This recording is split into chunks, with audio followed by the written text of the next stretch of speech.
Macau, no princípio, eram os jesuítas. Isto porque foram eles que lançaram as bases da organização política e administrativa da cidade com Dom Melchior Carneiro.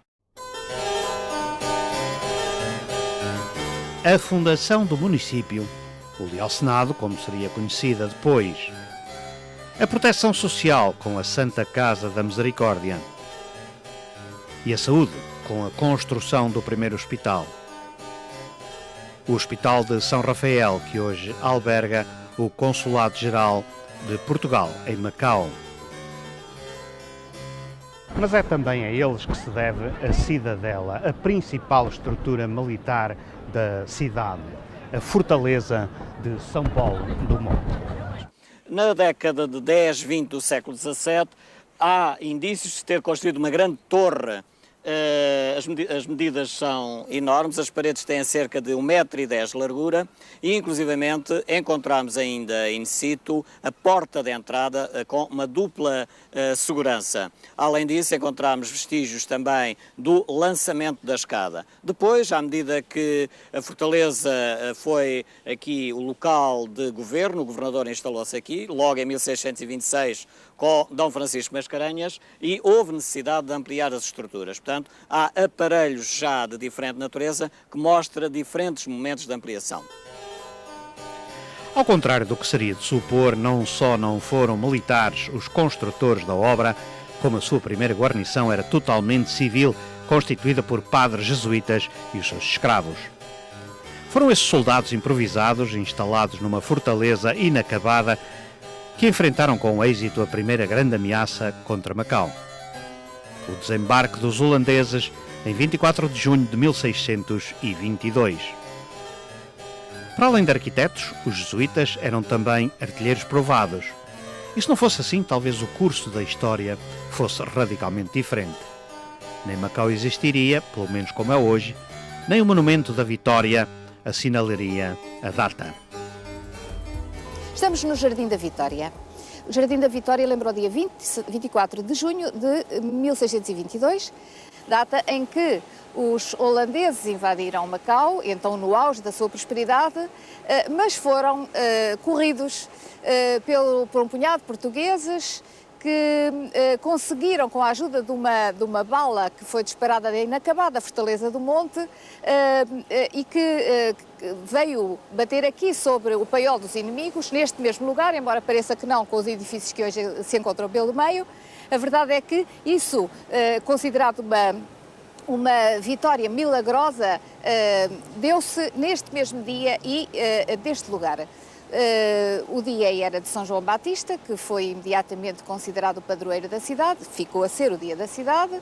A vitória foi devida, portanto, segundo os residentes, a São João Batista e à proteção da Virgem, e desde logo se fez aqui, junto de uma cruz que me foi mandada erigir, uma missa campal todos os anos. Recentemente fazia-se aqui uma parada. E nos finais do século XX, do século XIX, foi aqui mandado construir pelo Senado um monumento que foi encomendado à oficina de Bordal Pinheiro, em Lisboa, e que temos aqui perpetuando a memória deste dia. Surgiram novas informações sobre esse episódio publicadas recentemente, citando alguns dos holandeses que tentaram invadir Macau. Eu ainda não tive tempo para escrever sobre isso, mas espero fazê-lo oportunamente. Eles afirmaram que a vitória ficou a dever-se aos escravos negros utilizados pelos portugueses. Os portugueses embriagaram os seus escravos negros, dando-lhes uma mistura de vinho chinês, português e tudo o que tinham à mão e fosse alcoólico. Foi por esse motivo que eles atacaram e carregaram furiosamente sobre os holandeses, sem se preocuparem com os disparos dos seus mosqueteiros. Eles foram os principais responsáveis pela vitória, os escravos negros. Um acontecimento semelhante, que contou também com a intervenção de escravos negros, teve lugar noutro local, na feitoria de Mina. Consumada a vitória, os jesuítas não ocuparam a fortaleza por muito tempo. De facto, em 1623, o governador Dom Francisco de Mascarenhas mandou um destacamento militar espanhol que chegava de Manila ocupar a fortaleza e expulsar os padres da companhia. A fortaleza passou então a ser a residência oficial dos governadores de Macau, que aqui se mantiveram até 1749, data em que passaram a habitar um palácio há muito demolido, que se erguia sensivelmente aqui onde se encontra hoje o chamado Palácio das Repartições. Com a saída dos governadores, a Fortaleza do Monte passou a albergar o comando militar, tendo sido durante mais de um século simultaneamente também presídio militar e civil. Aliás, a Polícia Militar foi o último ramo da guarnição a ter aqui aquartelamento. Após a saída das tropas, em 1965, foram instalados na fortaleza os serviços meteorológicos e geofísicos.